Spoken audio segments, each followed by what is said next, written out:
Chapter 5, methods. Again, we had code listings due at the beginning of class, and hopefully that will give you some idea of what's going on. But if I'm writing a program, and all of a sudden, I start writing a program and I'm going, and now I need to solve a problem, and I have like this bunch of lines to do a particular thing, and then I have this bunch of lines to do another particular thing, and then I have all the lines for my display, building the out string, and so on and so on. Well, what we're now going to do is our main, which was all of this, is now going to become a boss, and the boss is going to say, hey, this block of code, I'm going to move you down here. Okay, I'm going to say, hey, you go do this. This block of code, I'm going to move you down here. This block of code, I'm going to move you down here. Now remember, each one of these blocks is to do a specific thing. For example, what if I wanted to find the discriminant, right? Those lines of code, I could move it out. What if I, like I said, did my display here? I'm going to move it out. So now it'd be great to be the boss and say, okay, I'm going to just use the names I see on the screen. Jacob, I want you to go and write this block of code. Dorian, I want you to write this block of code. Chuameka, I want you to write this block of code. And I'm just the boss up here in the main, and you guys are going to write this, and then we're going to put it all together. All right. So what am I talking about? The main. Well, remember we had one set of parentheses, and then we had our public static void main, and then we've been writing all of our programs up to here. And then we've had this bizarre extra left brace that we never worried about. Well, this is now where these blocks of code are going to go. Between this end, and I'm going to call this end main, and this, which would be down here, which would be the end of the program. So now my main, which is this first set of braces, is going to be the boss. This area here is now going to be all of my methods. So anything exterior to my main is now going to be written in blocks of code down here. Okay. So we're going to take a look at how I use these methods, how as the boss I call them, and how I'm going to use them. And we're going to take a look at what's the procedure for writing these blocks of code. Now, as you went through, that was actually part of my basketball pool. As you went through the chapter, you started taking a look at methods in all of your code listings. And as I just mentioned a moment ago, I gave you like the whole. The whole is I'm going to use methods to break down a program into smaller, reusable, simpler, easy pieces to do. Okay. When I write these blocks of code, they're going to be used to do a single thing. Like I may say, write a block of code to get the user to input a number and make sure the number is between 1 and 10, data, data. And, that's a block of code. So I said, these are reusable.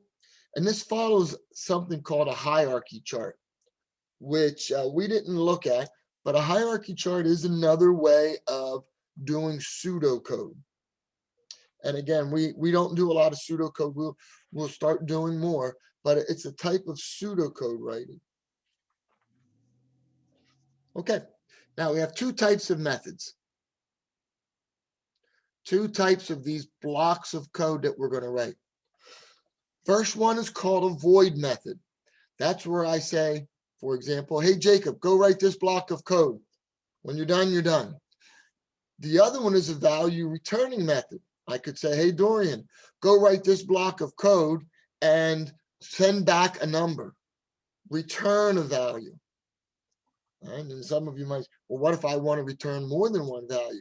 Well, that's down the road. Don't worry about that right now, how we do that. But for right now, we're going to have two blocks of code. One that is called a void method and one that calls and returns a value. Okay, as I mentioned a moment ago, the main, what I call the main, it's like the boss. It says, go do this, go do that. Oh, go do this 6 times. right? You only have to write the block of code once, but I can have loops in my main. I could have if statements in my main. You know, I could have method calls, but now the main is just like the boss. Go do this, go do that. It's kind of bossy. All right. So let's take a look at this first type of method. It's called a void method. How do I write a void method? Well, down below the main, I'm going to have a block of code that's going to look like this. Public static, those two words you always need, and then void. Void means there's nothing coming back. And then I have my method name display. And I see a boo-boo, don't I? What's my boo-boo? There's There no shouldn't be any semicolon. semicolons. Yeah, shouldn't be any semicolon there. Good. I did that on purpose. Ta-da! No semicolons there, because then it'll really mess you up. And then I have a set of braces. And then I do whatever work I want to do there in display. So that's the layout of a void method. Nice little block of code. Examples of a void method. Well, I might have a void method called display.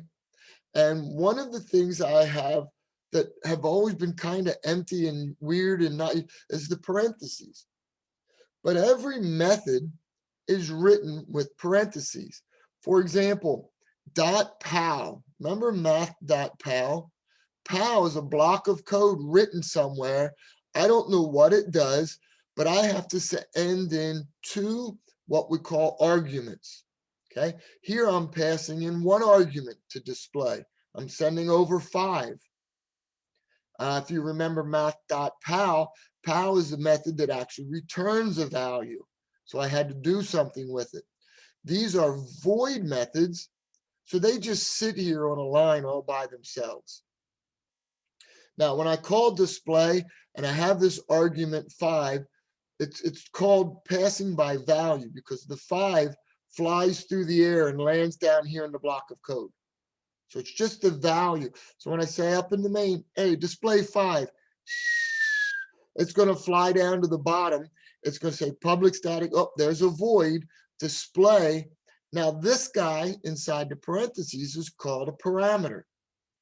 So that 5 is going to fly through the air and land in num. If this is an int, this has to be an int. Data types have to match. Okay.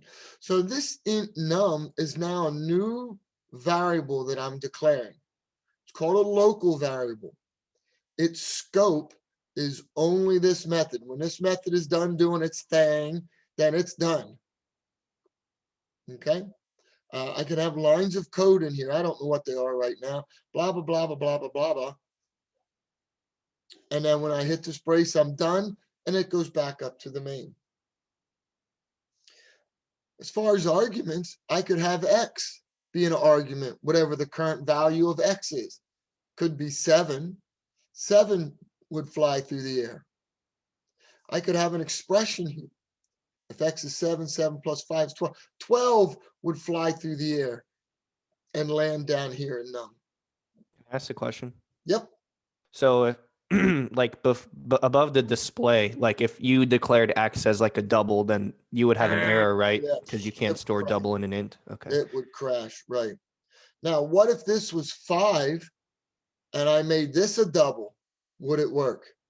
Yeah. Yes, because I can go from something that uses less memory and put it into something that uses more memory. That's correct. Did I read you can also cast your local variable? Mm-hmm. Yeah. You will almost probably never do it, but you could. Yep. Okay. So that's a void method. It's a block of code. All right. So when I talked a moment ago about this argument landing down here in the parameter, there's 3 rules that we have to follow. There has to be the same number of arguments and parameters. They have to be in the same order. What I mean by that is if you have an int, a double, and a string, down here the order has to be an int, a double, and a string, because I can have multiple parameters in here. And If I have 3, I better have 3 here, and they better match up, because it doesn't say, you know, if this was an int, a double, and a string, this can't be a string, an int, and a double. So they have to be in the same order, same data type, same number of each. So again, these are called arguments. These are up in my main. When I call this void function display, it's going to go down to the bottom. It's going to find my void function called display. And here's my parameter. Parameter list is the way we'll refer to it. Down here at the bottom, display 6, 4.2, and hi mom. Public static void display 6, num1. 4.2 lands in num2. Hi mom lands in str. So far, so good. Yeah. Okay. Yes. Good.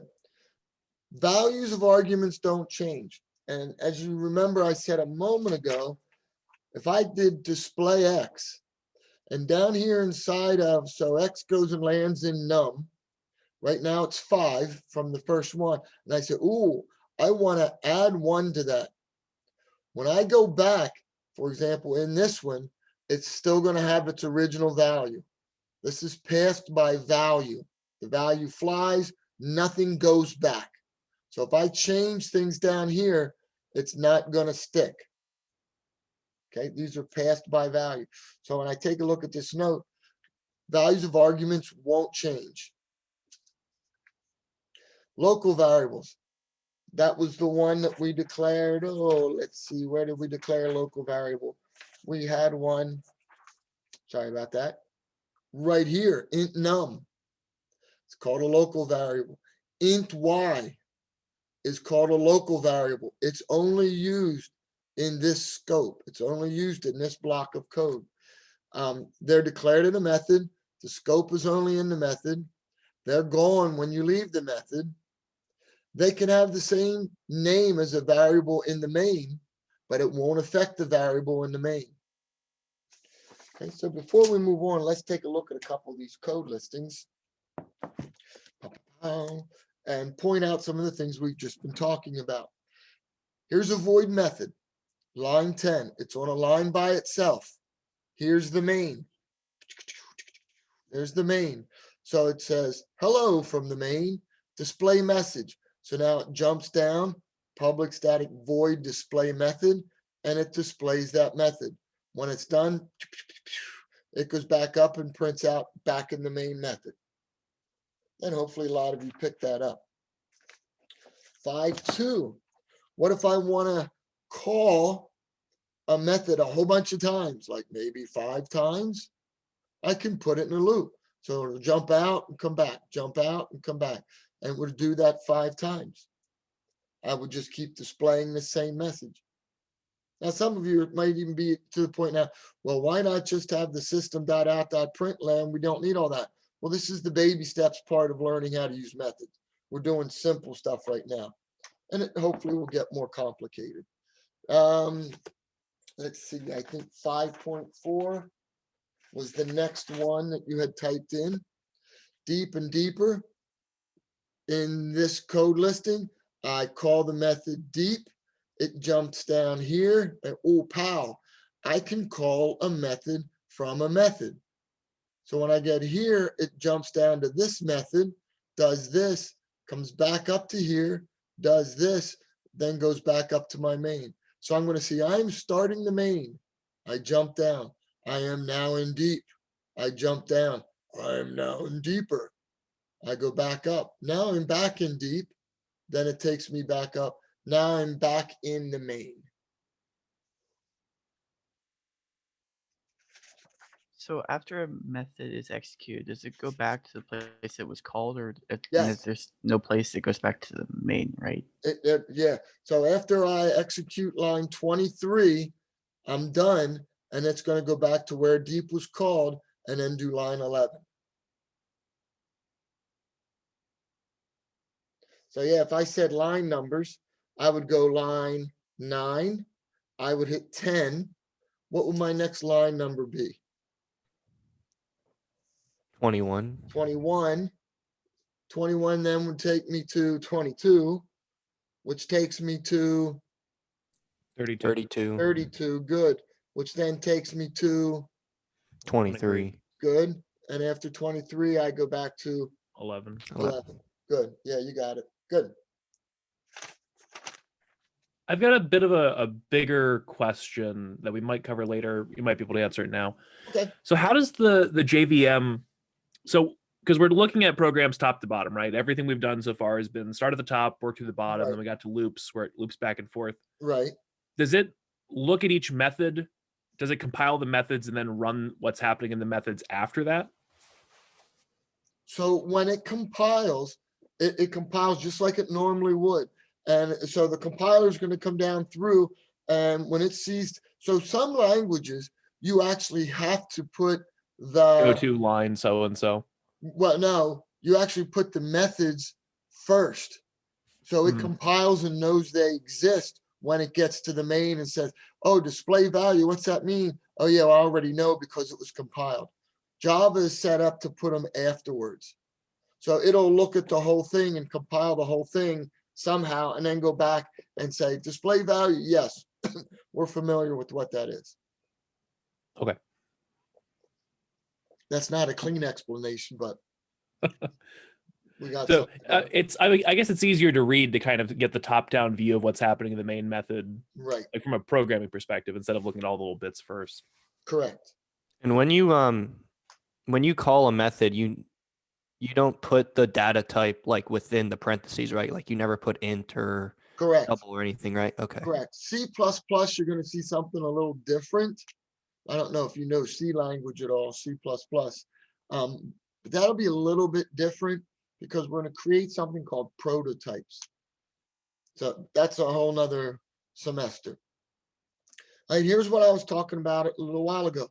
I'm calling these void methods, display value, da da da. I keep calling it. I keep sending different arguments over.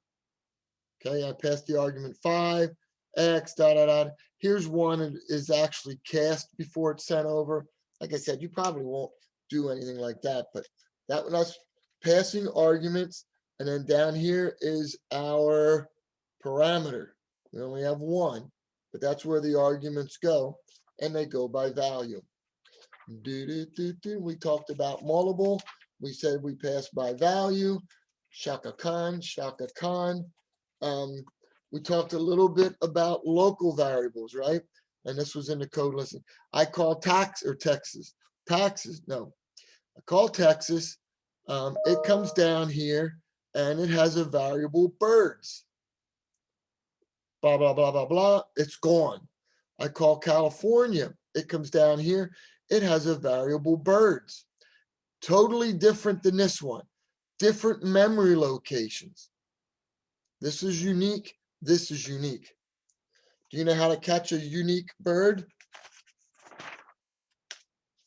Anybody? Anybody? Do you want to know how to catch a unique bird? Unique up on it. Get it, Anthony? Unique. It sounds like you sneak up on it. Anthony? Oh, I didn't get it first. There we go. All right. Moving on. Next thing, we have what's called a value returning method. This is the second type. A value returning method might look something like sum. I'm going to pass in 2 arguments, 4 and 6, but this time a value is being returned. And when it's returned, I have to do something with it. I have to store it somewhere, like, for example, total. So let's take a look at the method sum. Public static, I don't have void this time. This time I have a data type. And when I have a data type, that means I need to return an int, because what I return flies up and lands in total. Okay, public static int, here is the name. Here is my first parameter. It's going to get the argument 4 stored in it. Here's my second parameter, It's going to get the value 6 stored in it. Another name for a parameter list is, somebody guess. Give me what's another name for int num1, int num2, my parameter list? Take a guess. Somebody. Signature. Yeah, it's a signature, right? It's a signature. So you may hear that term once in a while. It's signature. Okay, so I come in, I create a local variable called result. This is local. It's an integer data type. I now say result equals that num1 that came in plus num2 that came in. I return result, and it goes back up and it lands in total. Okay, so this time I have a value returning method. Lots of the same stuff, except now this is a data type instead of a void, and I have to return something. And when I return it, it has to go and be stored in a variable or part of a display, a print or something like Can I that. ask a question quick, Professor? Yeah, So is the only time when instead of void you actually have that like the int or double, is that when you call the method you actually set that method equal to another variable? say that one more time. So we looked at the other ones we looked at had void, Right, and then this one has int. So is that because when you call the method you actually set that equal to something? right, because I'm Okay. going to be returning an int. So whatever this is, whatever I return has to match it. So as you can see, result is an int, so I return an int, and it's going to be stored in total. Okay. Can you return more than one data type per Nope. method? Nope, not yet. You'll learn about that in 161. For now, though, we're returning one thing, result. So yeah, int, result, total. And it's just returning the value stored in result Yep, because it's a local variable. So then you're just sending that number back up to the main method. yep. And it's storing Got it. it, whatever this assignment operator says to do with it. Store it in a variable called total. Nice, good. Pharrell, I'm happy. Uh-oh, that's all kind of gibberish. All right, so what I'm going to do now is I'm going to put you in groups because we're going to try to write a program. All right, and the main is going to look like what you see in front of you. And the program is going to ask the user for a radius. Then the program is going to calculate the area, calculate the volume, and then display everything. So what you see in front of you, those 4 lines are my main.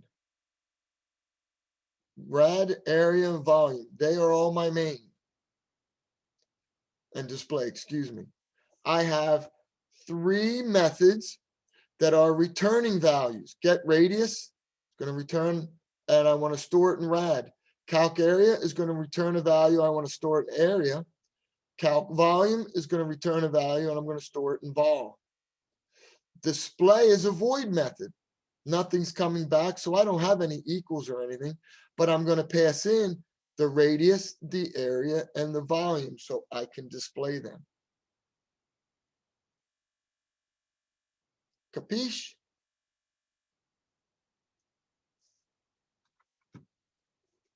What do we have? We have a whole bunch of people. I'm going to make some breakout rooms, and we will go from there.